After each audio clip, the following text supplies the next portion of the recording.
Really? Yeah. Okay. Who's watching us? My mom. Oh, that's so sweet. Hi, Mom. Howdy. What's going on?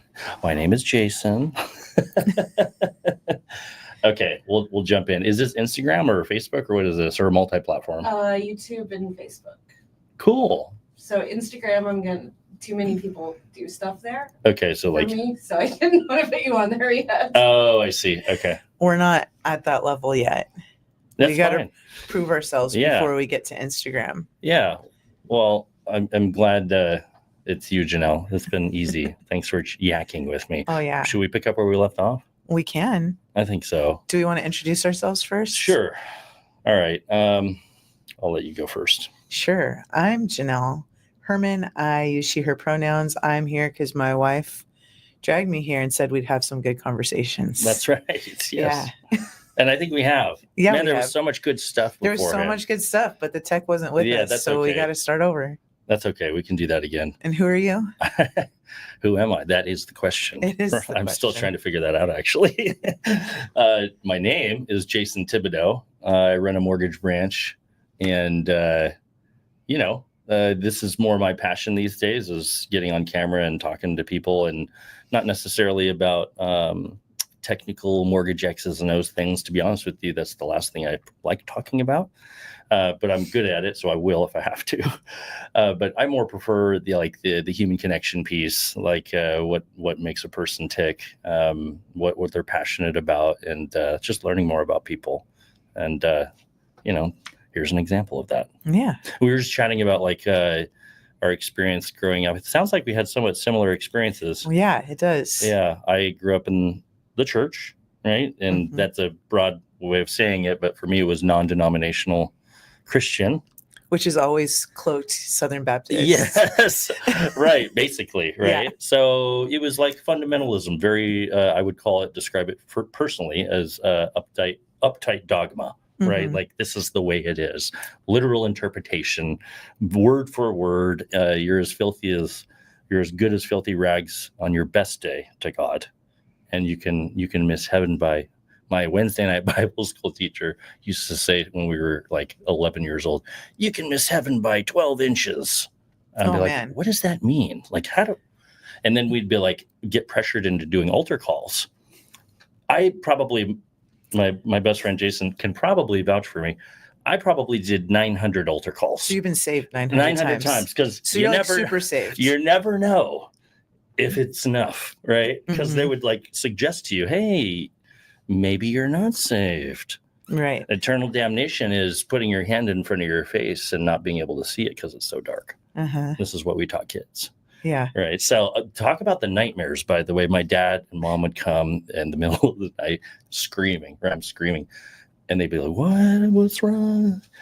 And trying to explain as a 10 more or less year old the fear of eternal damnation in those nightmares and what impending doom feeling. I couldn't put it into words. Interesting. But I was feeling it in what I was being taught, and it was manifesting in my dreams at night.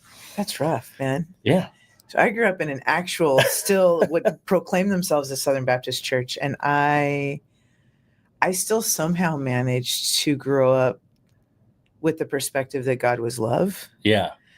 Which thank goodness, because I don't think he's an asshole. She, it, they. Something we can't comprehend. Yeah. And so I think that is what has allowed me to this day to still believe there's something bigger than us, but that is loving and good and maybe can see from a vantage point that we can't, a bigger picture and a bigger purpose. And I like to try to tap into that. And I think that I know that there's been multiple times in my life that I felt guidance from something beyond myself. No, not from my wife, but from the Lord. Finding your wife. Finding my wife. But no, there's been some pivotal moments. Like we had talked before going live about moving overseas. And the first opportunity I had to really go overseas beyond Mexico was missions trips. And wow. I was at a Southern Baptist University, and I was like, I want to do this thing. And there were 10 countries they were going to. And I was like, I want to go to 6 of those. So I don't know how to put my top 3 on this application. So I don't want to X out some of the other ones I'm also interested in. I just How really old were don't. you when this I was would have been a junior. I think I was a junior in college. So probably college. Oh, okay. Yeah, probably 20. And I'd done mission trips, like I said, to Mexico, to other states, to other parts, other areas, but not like overseas. Yeah.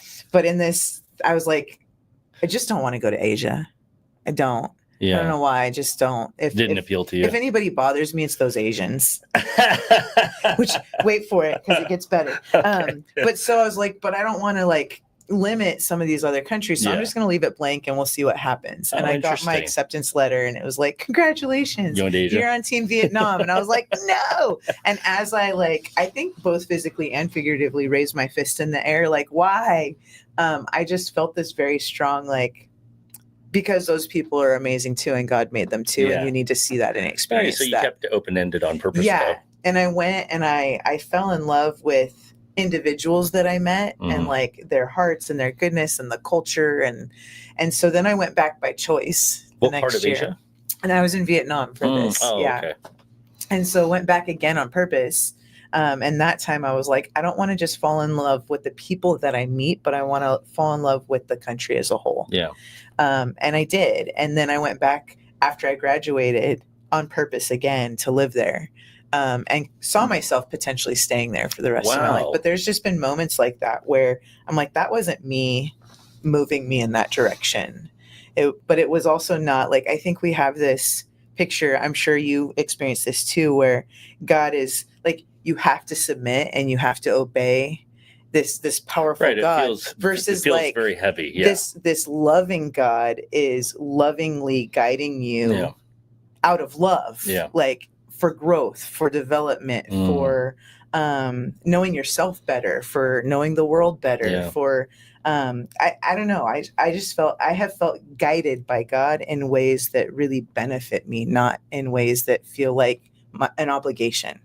And so I think that has allowed me in situations where I'm like, this does feel like an obligation, but I have enough experience to know that that's not the whole story. Yeah. And something's going to come out of this. So that's how ESL happened too. I came back from Vietnam. That the whole time I was there, when you're in Asia and you're white, they're like, you're an English teacher, right? And I was like, no, hate school, hate English, don't want to teach. And yet you ended up doing that. Yeah. And I came back and I'm like, okay, I got to go back to school. What do I want to do? I want to help people. So I'm like just scrolling through like masters in psychology or counseling or marriage and family therapy. And I stumbled on TESOL, field-based program. And I'm like, I don't know what TESOL is, but I hate school. So like field-based sounds fun. Like I love hands-on learning. And I opened it up and it said, teaching English to speakers of other languages. And I said, hell no, and I slammed it closed. And for what was your resistance to that? Yeah, I don't like school. English is just a dumb language. Yeah. Like it really is. Yeah. Right. It's not as elegant as French or something. And I failed English in high school too, not because I wasn't trying, but because I was legitimately bad at it. And so I'm like, why? No, I don't want to do this. But for 3 months, I just felt this nudging, this persistent nudging of like, but English like internally you felt that. Yeah. It was not coming from anyone else. So like, to me, that was God. Yeah. Like, just trust me. Yeah. And finally I was like, okay, I don't know why this is good. I have no desire to do it, but I do actually trust that is a feeling that's hard to explain sometimes when you're actually adamantly, you think mentally against something. Totally opposed to it, right? And then and then I messed up. Yeah. Because I have ADHD. And so when I filled out the application, I totally forgot and did the in-person on-campus program, not the field-based program, which is what sucked me in the first place. And I realized that after, and it was too late to fix it. I was like, well, I got accepted to the program that's in here. Yeah. But 2 years into teaching, so I went through this program. I started teaching 2 years in. I remember explicitly having this moment in the classroom of like, oh, I get it now. Like it amplifies all the things I'm really good at. Puts those in the spotlight, but it also amplifies and puts in a spotlight the things I'm not good at, which means I can't just be complacent. I have to constantly be pushing myself, challenging myself, trying to improve those things because they affect my teaching on a daily basis, right? And so I'm like, that's really cool. Yeah. And then also just the people I have exposure to, right? Again, these students from all over the world with all kinds of different experiences. Yeah, we were talking about that. Yeah. Being exposed to different cultures. Right. So this God that, so many try to say was an asshole, right? Like there's all these rules, there's all these restrictions. You're not good enough. I feel like has been a presence for me outside of the queerness, because that one was hard, but of saying, you are enough. I have a purpose for you. I want to grow you. I want to show you, right? I want to connect you. Yeah. And luckily that outweighed the shame and the guilt and the not good enough at some point. That had to be a journey to get there, though, right? Oh, yeah. Yeah, because the feeling of not being good enough was hardwired in me too. You know what I mean? With the way I was raised in the church, and then you add the element of, as you put it, queer. Yeah. Right. So that's a lot to overcome. I don't know how many years that took, but I'd be curious. 15. Yeah. Okay. I think I've obviously thought through answer, this, right? So yeah. But I'm also in a role. I can really relate to a lot of this in my own context. You know? Yeah.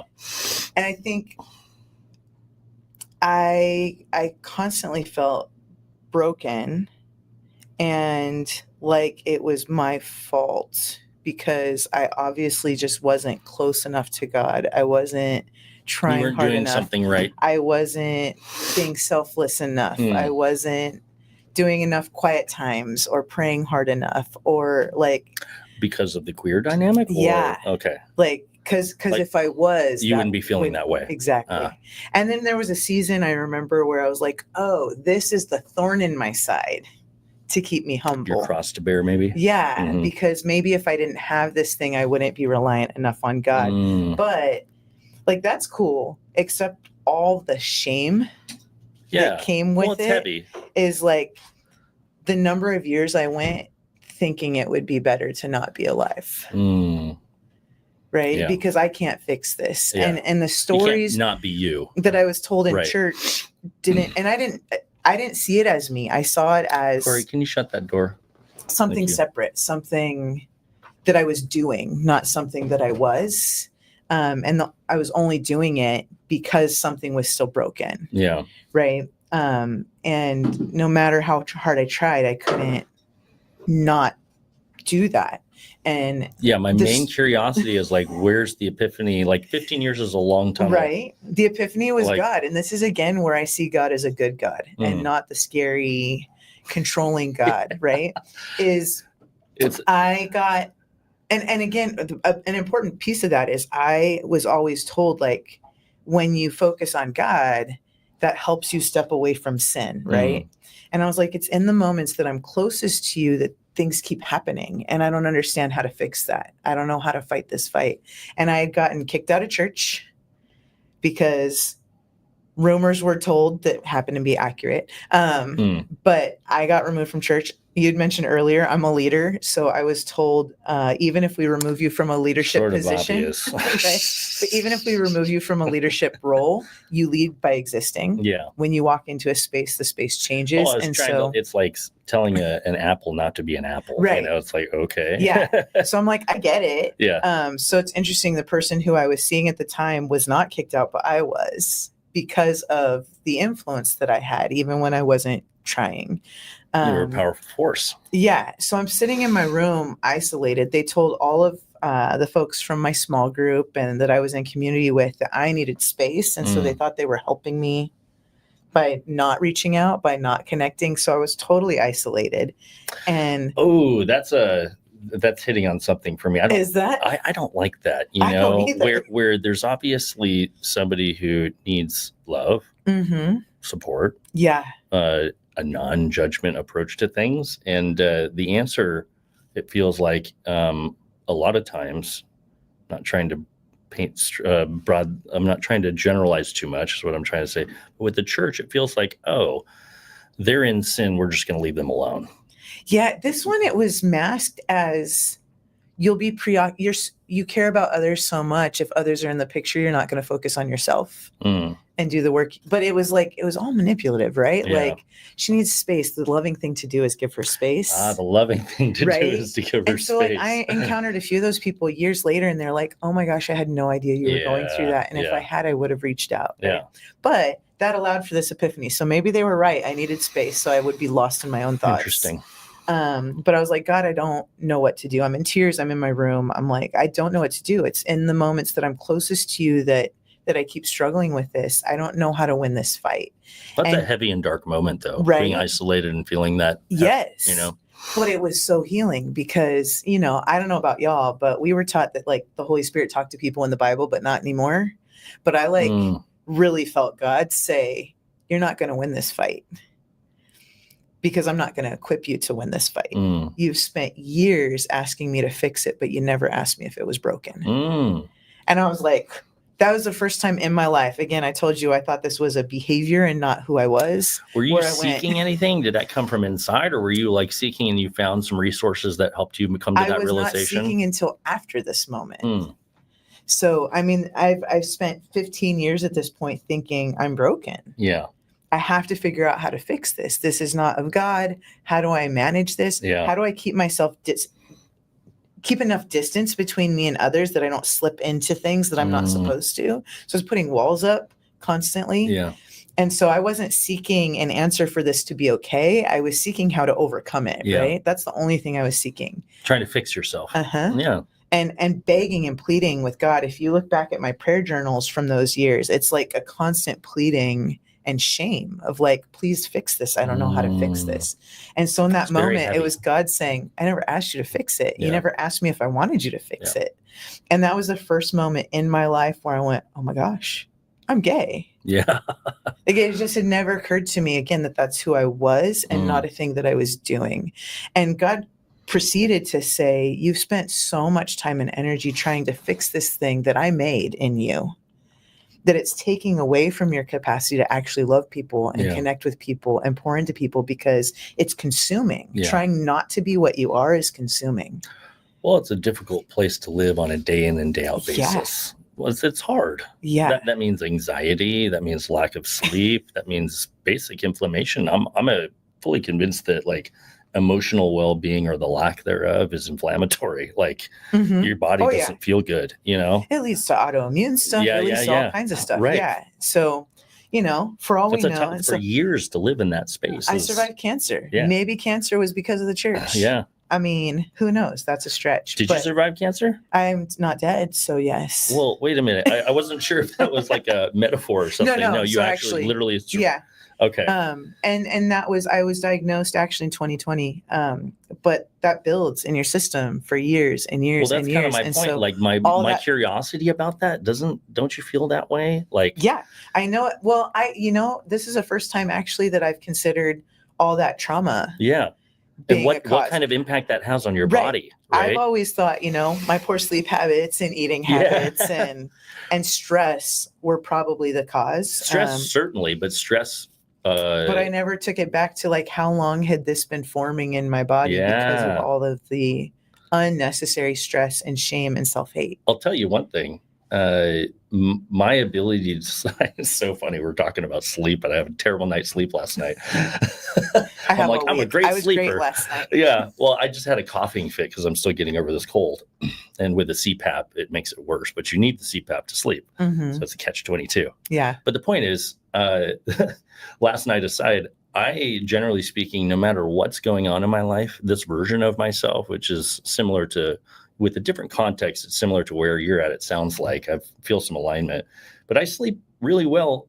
I could have had a horrible day, right? Because things didn't happen well at work, or I was just low mood or whatever.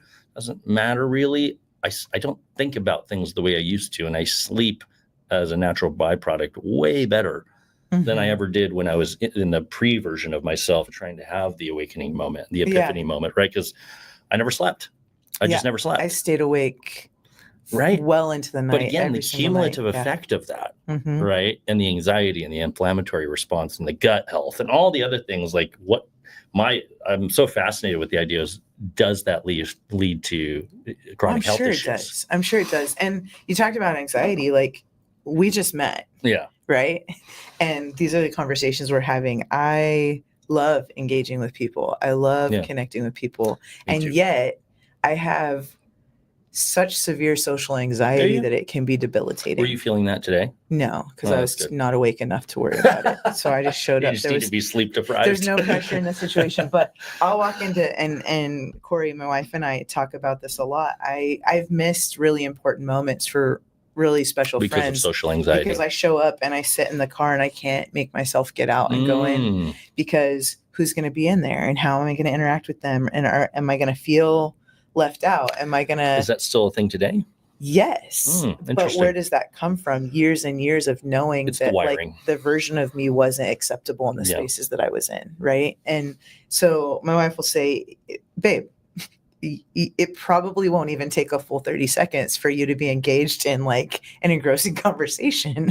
Yeah. And I'm like, but what if that doesn't happen? Yeah. Right. And there's this fear of like, who will I connect with and how will I connect and will I fit in? I'm curious, how long has it been that you've been in this more awakened state about who you are and self-acceptance? How long has it actually been? Probably 11, 12 years. And how many years before that were you in the more agitated state? A lot. Yeah. Over 30. Yeah.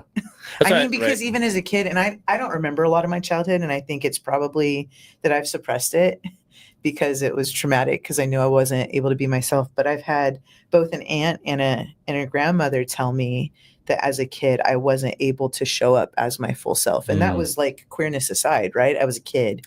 So even as a toddler, as a 5-year-old. Have you done like therapy with trauma and stuff like that? No, because it's triggering. I know it's good. I know I should. Yeah. Well, it's hard work. Cognitively. It's really difficult. But I think you are activating I kind something. of took myself into group reparative therapy that was traumatizing. And so like that correlation is really hard. And the only time I've actually tried real therapy was centered on ADHD. And I went through 3 different therapists that literally didn't understand adult ADHD at all. And so reparative therapy. Yeah, reparative therapy, for those not in the conservative evangelical Christian world, is pray the gay away. Right. So like if you do enough work, God will fix this. Yeah. Which was totally my mentality. Which is what you were talking about earlier. Yeah. But I like inserted myself into a space to do that. So we were there with, folks with addiction to all kinds of substances. And then, those of us that were addicted to same-sex attraction. Like, oh my God. And it was kind of navigated in the same way. When was that? That was, I don't even remember a timeline on that. I was probably my mid to late 20s. Yeah. Is when I did that through church. It was the. I've had a love-hate relationship, just with therapy. It's funny. We're going to be interviewing my therapist next week on Wednesday. Hi, Carissa. She's not watching, but maybe I'll send this to her if it's recorded, Corey. But I found her after many years of hit or miss, right? Yeah. And I will tell you, it's been years with her, and it took me years to get comfortable with like EMDR and going back and looking at very painful memories and processing them. And then I had some real resistance or even feeling like I believed it worked. And that's the hard part, right? The barrier to entry is time and consistency and then lots of effort over years. Yeah. Well, it's eating, right? Bad ones before you find a good one a lot of times. And so I think in the times where I know most deeply that I need therapy are the times where I don't have the capacity to go through the bad ones first. Yeah. If that makes sense. Like if I could you predict have to be very gentle that with like I can find a therapist that's going to be a good fit on our first date. I know someone. Like that, I think I would be less apprehensive about it. It's not that I'm apprehensive about therapy. It's that I'm apprehensive about how many bad ones do I have to go through first before I find the person that is a good fit? Yeah, I have a recommendation for you. But one is she coming in next week? Next week, Wednesday. Yeah, you're welcome to join. But like just to watch. But like she's great about not to get too sidetracked or whatever. But you had said like you're still feeling that when you're in a car before a social event. She's great about when I'm showing up and I'm like, Carissa, I can't today. Like, I love you and we cannot do like the heavy lifting today. And she's like, okay, I totally get it. Like she's never the one to be like, let's hard charge into this shitty memory and ruin your day even more. No, like that's not where she's at. And that's the thing, it ebbs and it flows. Yeah. And it's a relationship and it takes time. And it's been, I would say, maybe going on 8 years off and on that I've been working with her. And it took that amount of time to get to a place where we could do real work together. Yeah. Oh. Yeah. So for also, whatever that's ADHD, patience is hard, right? Yeah. Like, I want it now. I'm with you on that too. I don't think I've ever been diagnosed with ADHD or ADD or knowing the difference really, but anytime I've dabbled in like trying to be medicated for it, which I have, my system calms down. But I'm an addict, so the idea of being on Adderall full time is like I will be dead in a year. Yeah, same. I struggle with that as well. Yeah. So I've tried the meds. I'm actually looking at trying a different one soon. But I got to actually follow through and make the appointments with the psychiatrist. Yeah. Which is hard when you're not on meds. Well, it'd be nice to have your brain not feel so chaotic all the time and to feel a little bit like a slower. And to like adult a little bit and like meet deadlines and stuff. Yeah. Well, going back to the piece of self-acceptance though, right? Too. I guess it's okay to the idea of relying upon tools like that. But I worry a little bit about it changing my personality too much. Oh, yeah. You know? And I think I've gotten to share that with a lot of students. I had actually a dean at my former college who was the first person to point it out that I had ADHD. And it was a passing comment like I already knew. And I was like, wait, what? And she's like, oh, come to my office. a professional probably knows how to pick up on that. Right. Yeah. And so she saw it in me in different spaces we were both in. And so I was like, tell me more. And in talking with her, I actually started going to her office. She was kind of not my therapist, but like my first guide, my spirit guide and ADHD. A pointer for you. Yeah. And I would go in once a week and be like, okay, I'm really frustrated with myself in this. How have you navigated that? And she would just teach me things she had figured out. Right. And I think through that journey, I started to see like ADHD is a superpower. Yeah.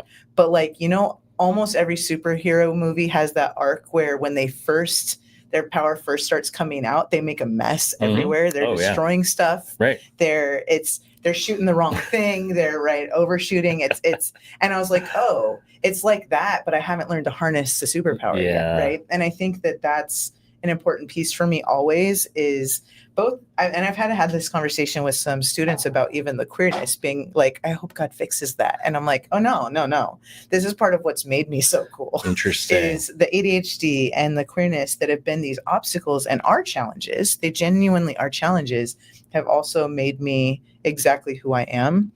And I see people, I see things differently because of both of those, right? Yeah.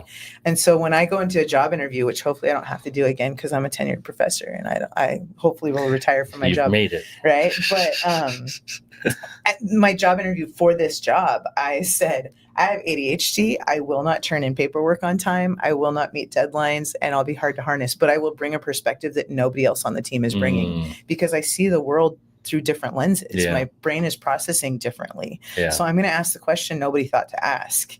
And I'm going to push for things nobody thought to push for. So interesting. Right. And so it's absolutely a strength. But I think in accepting that, then I can also accept the weak sides of it and go, can I medicate the weak sides so that I have a little more support in that? Or can I've been thinking about that. Therapy, strategies, other things I can implement.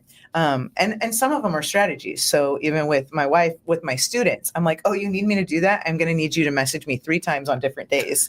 And it's not nagging. It's help. Oh my gosh. Right? You know, the way I describe it is I tell people I'm a slow learner, but once I get it, I'm good. But you might have to tell me 1,000,000 times. Right. I can really relate to that. So like some of those things are just strategies and knowing like I can't do this the way normal people can. And this is how you can support me if you want it done. Yeah. But I don't feel bad about that because I also know I can do things that nobody else in this room can do because of that, the way my brain works. Right. And I think that being able to see both is really helpful. Yeah. Right. It's like any other disability. Would you say it's like you're able to color outside the lines in a good way where people just want to stay within the box? But differently. Like I'm not trying to color outside the lines, but I never fit in the box. Yeah. Yeah. But I also think when things arise, everybody's looking at this side, and I didn't know I was over here, but I'm over here looking at it from this side, right? Yeah. So we're just seeing different almost parts. Like some people might describe you as a contrarian, maybe. Most people would describe me as a contrarian, as my wife passionately nods her head yes. Yeah, man, I feel so aligned with you. Do you? Do you feel seen? I do. I love that. And I'm not just trying to say that. Like I really am feeling like I've never been, professionally diagnosed with ADHD, but I am a contrarian. Right? Like, but not a contrarian. I'm not doing it to be a contrarian. It just is who I am. But also, it's for me, it's a lot of times like, no, but by being a contrarian, we're going to make this better. Like the end product is going to be better than if I don't push back. Yeah. And so it's not out of, again, trying to be contrary. Yeah. It's about trying where creativity comes from. Yeah. It's where vision comes from. Which is funny because I don't describe myself as a creative, but I had a supervisor that told me I was. Yeah. And I'm like, no, I don't create. This studio is the only reason it exists is because that personality type, like in my industry, you're just a good soldier. You're a salesperson. These are the routes you hit. These are the calls you make. This is the things you do. This is what you say. Like getting on camera in mortgage and saying, I fucking hate talking about mortgage. It's like, you can't say that, right? Like it's just not who I am. Like I feel pain in my body when I'm like, hey, let's talk about what mortgage insurance is. So I'm like, I can't do it. I don't care. Right. Like, and I am the best loan officer you'll ever work with in certain ways because I care deeply. And I will set you up in a way that most people wouldn't, make you feel seen, heard, loved, all that stuff. Right. People like me not because of my technical expertise, but because I make them feel like they matter. Right. Which is also an ADHD quality. I just want to let you know. And it's just, I like it. And I have learned to harness it. That's the only reason this office exists. The studio exists. And I stopped fighting it because I have a partner who is just an incredible salesperson, so good. And younger versions of me would have looked at that and they'd be like, oh shit, I'm a fuck up. Right. Why can't I be like that? Right. Why can't I just be steady and consistent and on my game all the time and just like show up and do the work? You mean like all my colleagues? They actually like grade their students' paper. Yeah. But for me, but what I've realized as we've developed in our partnership together over the years is, man, do we complement each other? Right. Because what he's doing, I can't do at all. Right. I could, but it's not going to feel good. And it's not going to be as good. Right. And then vice versa. Like the things I'm bringing to the table are opening up massive new avenues that we didn't realize were possible and is allowing the business to scale. And it has nothing to do with actually selling mortgages. Right. So I feel that way with my office mate. We were hired at the same time. And I call her type A+. Like everything's color coded. Everything's prepared 3 weeks in advance, or there's high levels of stress. Yes. She's like, what are you doing? And I'm like, oh, I'm finishing creating the test I'm giving in 5 minutes. Oh my. And she's like, what? And so I think a lot of times with the classic definitions of professionalism, I feel inferior, right? With the classical definitions of professionalism, but we're so much better off the cuff, though, right? So much better. And when something goes wrong for her in the classroom, she has a panic attack. Yes. And it's really hard. And she's like, I don't know what to do. And I'm like, well, you could do. And she's like, oh yeah. So it's really funny it's helped me, encourage me, because there's a lot of times where she will actually seek my thoughts on things, or she's like, I got to come up with something for this. I can't think of anything. I'm like, well, you could do this and this and this and this. And that's helped me, I think, in a professional setting to see she fits the standard definition of professional better than I do, but there's so much I can bring that actually makes her better at her job. Yes. And vice versa. Right. And so now when we have paperwork due, she's like, I filled it out for you. I emailed it to you. You just have to sign it. And I'm like, thanks. And then I'm just there whenever there's something in the moment that she needs better ideas for. So you're telling me you don't like Excel spreadsheets? Actually, the irony Are you good at creating Excel spreadsheets? Yes. Oh, wow. I actually have some type A in there too. It's just cloaked by ADHD. Okay. Yes, love. Are you calling it quits? Are we good? I was saying, yeah, you're good at Oh. 80. You're good at Yeah, no. So I have 2 type A plus parents. So I grew up with spreadsheets. Okay. They had us budgeting before I was out of elementary school. Yeah, I did not. And tallying, this is how much I had, this is how much goes to Jesus, this is how much goes to savings. Yes, the tithing. And so I think my ADHD sometimes overwhelms my type A-ness. And it's funny because my wife and I talk a lot about like the different personality tests, and it's really hard to know where would I land if you took ADHD out of the picture, but you can't because it's part of me. Yeah. And so those tests are always obscured or skewed for me. It's really hard to tell. But I think my colleagues were all shocked one time. We were having a meeting where we were doing our scheduling for all of our classes. And I walked in and I was like, okay, I've mapped out all the classes we offer on the calendar, when they are, where they are, so we can all see it visually. Because this list you guys had, it's not working. It's not working for my brain. And they were all like, I was like, yeah, it's color coded. I've marked the ones people usually like. Interesting. And I think that I don't know how much of that is how I was raised. Yeah. Because I was very much raised that way. Or how much of it is a coping strategy for the ADHD. And again, my wife and I talk about this a lot. I'm like, no, it goes here. You have to put it here. And for me, it's because if you don't put it here, I don't know where it is. And I have no mechanism in my brain to help me recollect where it is. Yeah, like blind spots, basically. Yeah. And so it's like, no, like if my keys aren't in these 3 places, I have no idea. Oh my God. You just described me. And so sometimes the organization is a strategy because the ADHD won't let me remember. Those, you know what I mean? Yeah. So am I like OCD because I am, or because I was raised that way, or because it's the only way I know how to navigate my ADHD? That's so interesting. I don't know. Yeah. Yeah, I can really relate to that. But I love spreadsheets. The number of spreadsheets I have is ridiculous. I can, if I'm looking for my keys and it's not where it's normally, even if it's right in front of my face, I won't see it.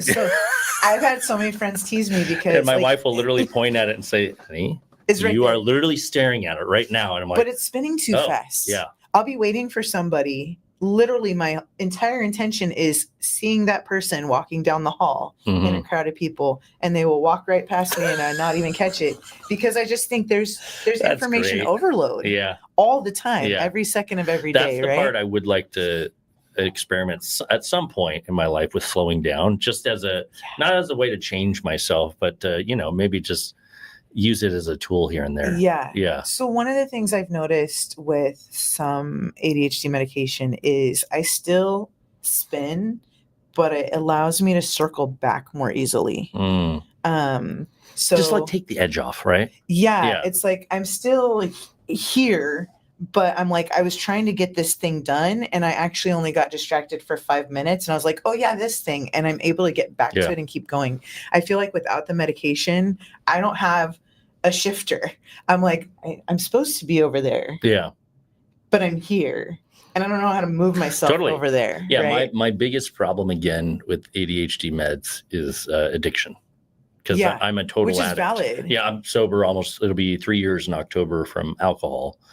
And like Adderall works so good for me if I ever dabble with it, where I'm like, everything slows down and I can just perform. But again, it's addictive and I'm hosed, right? Give me 2 or 3 days worth and I'm like, okay, now I can't stop. Right. And then I need more. So as someone who is not a medical professional, but who has done a lot of research around ADHD and medication and all those other things, it's still too early in the morning for my brain to fully function right now, but there are 2 classifications for ADHD meds. And so there are non-stimulant. There we go. Stimulant and non-stimulant. Yeah. So there are non-stimulant ADHD meds. I would need the non-stimulant version. That I think might be worth looking into. Yeah. I haven't actually tried those yet, but that's the route I'm trying to take, actually. Yeah. Because for me, ADHD does not slow me down.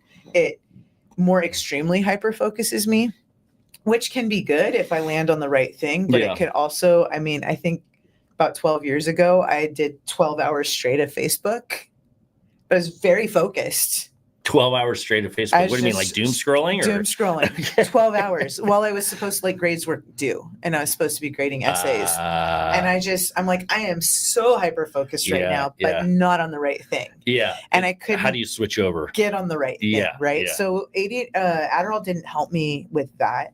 I tried Concerta, which is adult Ritalin basically, but it's extended release. And I haven't been tested for this, but I know experientially I have a very high tolerance for medications. My body processes them differently. They always have to give me a higher dosage or something way stronger than they would give normal people. Right. I mean, from the dentist to surgeries, like I'm like, I can feel everything you're doing right now. And they're like shocked. It's not and I'm working. Like, no, it's not working. So I actually maxed out the dosage for Concerta. Extended release. And I was starting to feel it, like just barely. And I'm like, but I've maxed out the dosage. Yeah. So again, because it's meth, I'm like, I don't want to just take extra. Exactly. But so I didn't get the full experience of that, I don't think. Yeah. So that like kind of helped a little bit, but not. Let me know if you're doing all this experiting, what you find that actually works for you once you do. Actually, again, without the help of the medication, if I can follow through and actually get the appointments done, then Corey, help us. Right.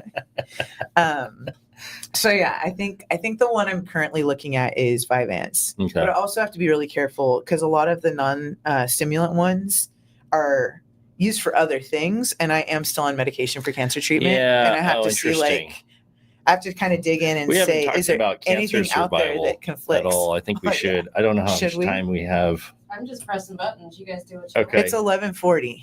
Yeah, we'll stop and. I'm like, I think you had an obligation today, and since I now know that you probably have ADHD and are time blind, I'm going to help you out. You know what's nice? Like, what's so, my brag is I have nothing to do today, in a good way. We are heading to San Diego at 3:00 for my boys' basketball tournament. Okay. Yeah, and our corgis have a vet appointment, which you met yesterday at 2:00. But like, the only thing that has me pulling away from this at some point is to eat, because I haven't eaten yet. Oh yeah. Eating's good. I'm trying to do less of it. But that's the ADHD too, though. I either do too much of it or not enough of it. And there's not really a balance. Oh, you and me both. Yeah. Yeah. Like, I'm at this stage where I got sick multiple times in the last cold flu season, influenza A, and they capped it with influenza B at the end, or vice versa. And then between, I had stomach stuff and colds, and I just went from being really fit to being out of shape, and now I can't figure out how to start again. Yeah. And it's gone on for 9 months. Yep. And I'm like, my whole life is why can't I just again? And I was like insanely working out and training and fit. And now I'm just like this skinny fat dad bod guy where I could barely run a mile, if that, right? Oh, I can't. Yeah. So if I could figure out how to conquer that. Anyway, let's close this. You let me know if you figure that out. Well, what I want to know in like closing is like, what happened with the cancer and what was that looking like, and how'd you get past that? Well, I don't know that you ever get past that. So that's interesting. How did you beat it? Assumption folks make. Yeah. That's, I think, an important piece to talk about that folks don't talk about enough. But breast cancer. Okay. Was diagnosed right at the start of 2020. Oh my God. Which was a fun adventure. Oh my God. That's terrible. I know what that means from a hospital standpoint and care. So it was the second day of our spring semester. I got the call before I went into a first day of class. This is during students. COVID? COVID had started, but none of us really knew it was started in January. Oh, yeah, because it wasn't really a thing until March. Like, we were hearing about it, but it was in other places, and we're like, what is this thing they're talking about? And then, March was my scheduled mastectomy. Oh my God. Which they tried to cancel, and my surgeon luckily fought for it. We're talking about double they talked me into a single. I was like, just take them. Okay. I don't want to mess with cancer. Yeah. But talked me into a single. Again, my surgeon had to fight for it. She's like, we're cutting cancer out of her body. This is not optional. But it should have been, they were going to do my mastectomy and reconstruction, which was a pretty extensive reconstruction. In the same day, and couldn't because the reconstruction required an ICU stay for like a week. And they're like, we're not even letting you stay overnight, which is standard for mastectomy, is to stay overnight. I'm so blown away that healthcare like that was just turned down. Yeah. Well, so I got the surgery to cut it out, but I had to wait on the reconstruction. Did you end up doing it? I did, yeah, but it took forever. So again, it was a very intensive reconstruction. It's called a flap surgery, where they take tissue from one part of your body and put it in another part. But for breast reconstruction, it's a microsurgery where they're literally like, it's like a transplant. They're sewing blood vessels in together, and it's very intensive. So they basically cut me from hip to hip, took about 5 inches of skin and belly fat, and rebuilt my breasts with belly fat. Which I didn't understand. I'm like, why don't you just take it from the other one? And they're like, we don't want to put more breast tissue where you have breast cancer. I see. Yeah. I'm like, oh, didn't think about that. And they're like, yeah, have you heard of belly fat cancer? And I'm like, no, actually, that'd be nice. And they, forgive my ignorance, but why wouldn't they just do a regular breast augmentation type deal? You can, but I didn't want to on just one side. Oh, yeah. So that was an option. And it would have been a way less invasive surgery. Yeah. But I'm like, to be very frank, I'm like, I don't want my headlights shooting 2 different directions my entire life. That's fair. That's fair. So I'm like, if you do one and not the other, that's just weird. And I think, like a lot of things, we have a lot of old medical information still stuck in our minds. And implants back in the day were not super safe. And frequently had to be replaced. So I'm like, I want to be one and done. And honestly, with cancer, I'm like, I want my own body in my body. I don't want foreign stuff in my body. You're going to feel that inflammation response forever, because I don't think the body ever wants that in there. No. Yeah. So there's a lot of, I know folks that have had to get them taken out because their body reacts poorly. Yeah. So I'm like, if I put my own tissue in there, I'm not putting foreign objects in my body. So again, you're happy with that choice? I'm not entirely sure still, because again, there's been so many advancements in medical stuff that even in just the last 5 years are safer. Even in the last 10 years, implants are safer than they used to be. I just couldn't get around that in my head. Got it. I think that if I could go back, I probably would have done a double mastectomy with very small implants. Got it. I think that would have been easier on my body. I think that the path I chose has been very traumatic for my body. It involved 3 surgeries. Is there a way to go back and redo it? Yes. And actually through Kaiser, I could at any time go back and redo it. A lot to want to deal with. Fully covered. But I think that like the 3rd surgery was supposed to be easy. And all my medical professionals were like, for you, this is a walk in the park compared to the other 2 surgeries you had to do. And I was like, oh, cool. I feel like I still haven't recovered. That was over 3 years ago. Like, I just feel like the cumulative toll of that trauma, like cutting you open once and healing again and healing again and healing. Like I don't feel like my body has fully recovered from that last surgery. You're operating with pain every day, or? Yeah. It's not constant pain. It's like certain movements. Yeah. So still stretching certain directions hurts. Laying certain ways hurts. Sometimes my waist belt, I'm like, oh, because that incision goes straight over my hip bones. So like it still is really tender, really raw there. Things are stretched the way they shouldn't be. My belly button's on crooked, which throws off my center of gravity. Yeah. But then on top of that, the breast cancer that I had was hormone positive, hormone sensitive, which essentially, my understanding, again, not a medical professional, but my cancer feeds off of hormones, off of so estrogen, you're having to suppress that? Progesterone, yes. So no progesterone for you? Medically induced menopause. Jesus. So my ovaries are suppressed and sleeping. And then on top of that, I call it menopause on crack, because not only is that suppressed, but I also have to take estrogen blockers every day. Wow. So I take aromatase inhibitors, which prevent anything in your body from converting into estrogen. How's that impacted your day-to-day mood and experience? Like shit. Really? Yeah. Does so anything I mean, like the things we hear about menopause, which we don't hear enough because it happens to women and people don't care. But menopause is insane. Yeah. There is extreme brain fog. So I had chemo brain, and then also the collision with like. Is that where you're feeling tired more in the mornings, or? I'm tired all the time now, and I don't entirely know if that's the menopause. I've gained over 60 pounds. Really? I was an athlete my whole life, and it was teased that if I drove past a gym, I would get buff. And now I worked with a PT for a year and still couldn't do a single push-up. Wow. So I can't build muscle. So this is a massive change for you. I can't build muscle. I get soft tissue injuries very easily. I've gained a ton of weight. I have brain fog. And as an educator who's like literally teaches the English language, I think the number of times I can't find words, I can't formulate sentences in what I feel like is an advanced or educated way. Yeah. And most people are like, yeah, you can. I'm like, because you don't know the other version of me. And this is where honestly ADHD comes in handy, because in some ways it's worse. It has enhanced the negatives of ADHD, but I think because my brain speed, we'll call it that, my brain speed was already way faster than normal people. Now my slow version is still like about normal people's speed. Yeah. Yeah. And so, but I have situations where I'm like, oh, I should have said such and such. And people are like, oh yeah, that happens to me all the time. I'm like, it didn't used to happen to me. Because I could process so quick. I thought through all the things I should or shouldn't have said. And now like 3 days later, I'm like, oh, I wish I had, like the processing speed is very different. And then I think just the unknowns. So like I'm at the precipice right now of deciding, do I continue treatment or stop? So my hormonal treatment or hormone suppression, is generally a 5 to 10 year treatment. You're running the risk of having it recur. You run risk both ways. So 5 to 10 years is a standard. I'm at the 5-year mark. So I'm like, do I stop or do I keep going? If I keep going, I reduce my cancer recurrence risk from 4% to 2%. So you're not moving the needle much. No.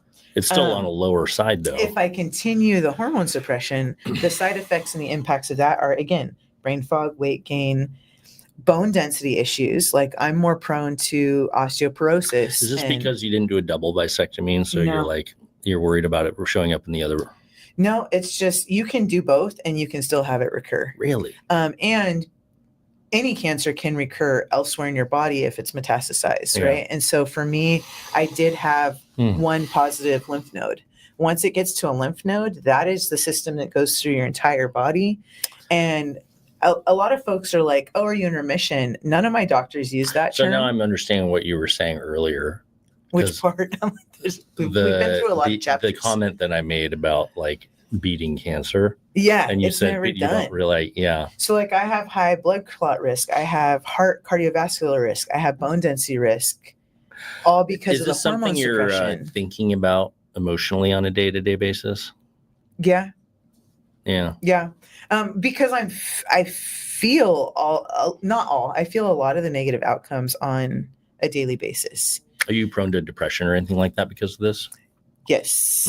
So I feel like I've been in a constant state of depression since diagnosis, but that's not true because I'm a survivor. So I think during active treatment, so like the surgeries and the chemo, the things that people usually think of as cancer treatment, I was fine. I was emotionally mostly fine because I was fighting the thing. I had a mission, I had a purpose, right? Sense of purpose is everything. Each step along the way, you're prepping yourself for the next step. You're researching, you're trying to understand and figure out. I had 3 surgeries. So after the first one, I was like, that was rough. I don't want the second one to be as rough. So I was like physically training, like, how do I make my body stronger so that I recover more easily from that surgery? Right. So there was always like this mission and purpose on a timeline. So this feels like this version this is like open-ended type deal. Forever. Yeah. And I think when I had my last surgery, which was post chemo, and I'm like, oh, this isn't me waiting for the next thing. This is the new normal. Next thing. This is the new normal, and I'm not a fan. And I think that's when I fell into being able to breathe, because I wasn't just surviving, being able to feel all the things and grieve all the things that maybe I didn't during the active treatment. But also this is the new normal and I don't accept this. Yeah. And I think that's been really hard. And people are like, you got to get to the point of acceptance. And I'm like, for me, acceptance feels like apathy. Yeah. And I'm not content. Almost giving up or something. Yeah. Yeah. And again, ADHD makes that hard because I'm all or nothing. Right. And so for me, acceptance feels like the nothing. And non-acceptance feels like the all, like I'm going to keep fighting. I'm going to keep striving. I'm going to keep trying to find myself in me again. Cause I feel like I've lost myself in there. Yeah. So, I share with a lot of folks, like, I don't feel like I'm living in my own body and my own brain. Yeah. And I'm not okay with that. Yeah.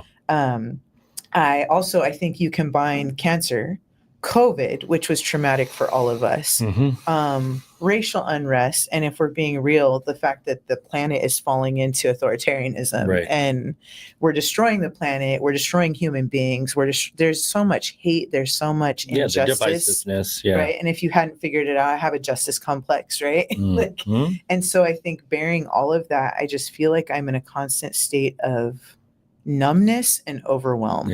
And with my ADHD, my mom, I think, described it best. She's like, you're like a skyscraper, and when you get all overwhelmed, the lights turn off from the top to the bottom. Like I go into freeze. Do you think there's a reason behind why you're experiencing this? Kind of like in a very different way, you're finding yourself through the LGBTQ piece. That was a journey of awakening, and there was a purpose behind that. Like, I wonder what the meaning or purpose is behind what you're experiencing here, because there's usually a bigger overarching reason for why someone's going through what they're going through. Have you looked at that with curiosity? I have. I found moments of reprieve in that. We went on there's a reason you're going through this, right? I don't know that I think that's part of my post-evangelicalism that I'm trying to break is not everything happens for a reason. Sometimes things just suck. But I do still think that God can make beauty out of that, right? That there can be growth, that there can be fruit, that there can be other things out of that. And I think I'm trying to figure out what that is. Yeah. And I do know I've learned a different kind of empathy. And I'm a fixer. I've learned that not everything can be fixed. So when other people are going through things, I think I've learned a little bit better to sit in the shit than I knew how to before. I also know, we're talking about therapy, right? That I was raised by two perfectionists and always pushed to be perfect. And that a lot of my joy, or at least enjoyment, is growth. So even in sports, it's like, I don't care if I'm competing against you, but I'm competing against me. And each time I go out there, can I be stronger than the last time in some way or shape or form? So even in recovering from my surgeries, I'm like, I'm going back out in the ocean. I'm paddling out. I'm not going to surf like I did 2 months ago before the surgery, but each day I go out, can I have a little more paddling strength? Can my wave awareness be better than it was last time? Right? Can I get less winded?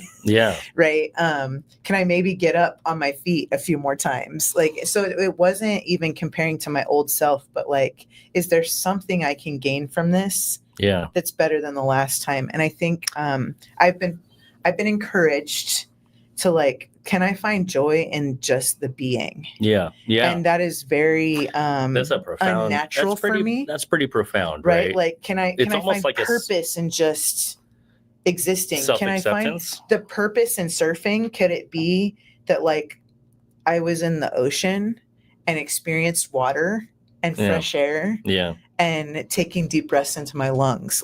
Can that be the joy versus I achieved something? And I think so much of my joy has been conditioned to come from achievement, even if that achievement is internal. Do you feel like you're being kind to yourself in this space on a day-to-day basis? No. Right? Because it sounds like there might be some resistance to the acceptance of it. Not to say you want to roll over and let this be the new normal forever and you're not going to seek or try to improve. Right. But I think that's the challenge in it though, is I think that I know myself, and that kindness to me often leads to a giving up, a not pushing as hard. And so I think what I need to learn is how do I give myself that kindness and that acceptance and push? Right. And I don't think I've figured out on an emotional level, on a functional level, I think I can do that. But on an emotional level where I'm still finding joy in the thing, where I'm still feeling the motivation to push without the judgment, without the goal setting. Because I think for me, the push is hard with ADHD. I need a target and I need reward, right? ADHD is built around that reward. I really feel a lot of empathy around this because I really relate to it. So I think when I remove that reward, which is the growth, which is the achievement of a goal, when I remove that reward, I lose motivation. And so over the last 2 years, I was all of my surgeries, so this was 2020, 2021, were most of my surgeries. Every single one, I asked the surgeon, how soon can I be back in the water? Every single time. You're a surfer. I used to call myself a surfer. Now I call myself a person who goes in the ocean with a surfboard because it's not always surfing. Yeah. And my friends try to correct me and they're like, you're still a surfer. Yeah. But I think the picture of this is over the last 2 years, I've hardly surfed because there's not a motivation for me when there's not some kind of growth or development. Yeah. Does that make sense? It does. And I think that does tie to the ADHD. I think it also ties to how often are you perfectionism. bringing light to this with these conversations like this in this context? Pretty often, because I'm a verbal processor and I wear my life on my sleeves now. So that shame that I had growing up, can that be therapeutic though for you? Maybe. I think so. Yeah. And I mean, some of these aha moments have come through those conversations. Yeah. It's just the implementation of those things. I have found that my best surfing friend is a 60-year-old because our bodies are often going through the same things. But where we like encourage each other and support each other and like, how do we find a new normal when our bodies aren't doing what we're used to them doing? Right. Yeah. And so I think the surfing, it's almost a sense of loss really here. There is a sense of loss. Yeah. And it's a premature aging loss, right? Yeah. Like everybody goes through this. Yeah. But people don't usually go through it at 40. I've got a close friend at 40 who's going through in a different way, their own version of this. And it's even hard for him to talk about. Yeah. Right. Because he's giving up something that was part of his identity because his body's not working the way it used to. Yep. And it's premature. Right. It shouldn't have happened this early. So I really feel a lot of empathy. And it feels, this is the part where I get frustrated. It feels unjust, like there's injustice talking about justice. Like, why is the world this way? You know, like what is going on? Like, why is this part of the journey? I don't like it. I don't like it either. I don't like it for you. You know, I just. Yeah. And it's sorry you're having to deal with it. Invisible journey, right? Yeah. Because most people think when I was done with chemo and done with surgeries, like, oh, you beat cancer. Yeah. And I'm like, except it might still be living inside of me. Yeah. Well, and it's always in the back of your head too. Right. You're having to live with that. And all the repercussions from the treatment to beat it. Yeah. Right. I poisoned my body for 6 months. I've chopped it up multiple times. Yeah. And it's not the same. And I think I don't know what your friend's going through, but having a battle you're fighting like that is invisible is more challenging, because during the cancer, everybody was like my greatest fan, right? Yeah. Everybody was looking out, everybody was reaching out, everybody was checking in. But now you're left with the rest of your life. You're okay now. Yeah. So like, you got this. Yeah. And I think also there was a lot more grace from the world, right? Like during cancer, nobody cared if I got my grades done in time. Yeah. Right. Oh, you're battling bigger things. You had a lot of leash. A lot of leeway. There's the inability to see that, like, I'm still battling things. Right. And so then there's more pressure on yourself. Like, nobody understands why I'm not doing these things. I look like I'm failing at these things. One thing that I learned in my journey of sobriety, and I was definitely seeking support from people, either when I was in the alcoholism or post and sober. I was seeking for support from people who were not capable of giving it, like barking up the wrong tree. So like, back to the therapy piece, this is where you have to incorporate tools, right, that are there where they're actually equipped to help. Right. Because like, if I call my dad or if I call a random friend or somebody in my network, not only do they not know how to help, if they're just like, I don't know what to do with this, right? And it's almost like barking up the wrong tree. Not saying that's what you're doing, but there was a moment of epiphany for me when I needed to realize, like, not everyone's capable of being what you need in that moment, in finding those resources in a systematic and recurring way. Like my therapist, I tell this to people all the time, is Carissa, who's coming on Wednesday next week. You got to be there. I would actually like for you to see the interview. Okay. We do our therapy at 11:30 a.m. every Monday. And it's a very inopportune time. Yeah. It doesn't make any sense. Right. But I did that because I wanted to force myself to get out of the recurring patterns that I deal with as Jason Thibodeau, the human being, on a day in and day out basis. And I figured I would use that as as a redirector of just Monday morning stress, agitation, go into the old patterns and not really feel like I'm enjoying myself. I tell you what, after that therapy session on Monday, I'm like, oh my God, I feel like a different person, right? Like the way things are hitting me, the agitation, the problems, the calls, the emails, the whole week ahead in my calendar doesn't feel the same. Yeah. You know, so for whatever that's worth, if there's any seed that I can plant, it's finding that resource. Yeah.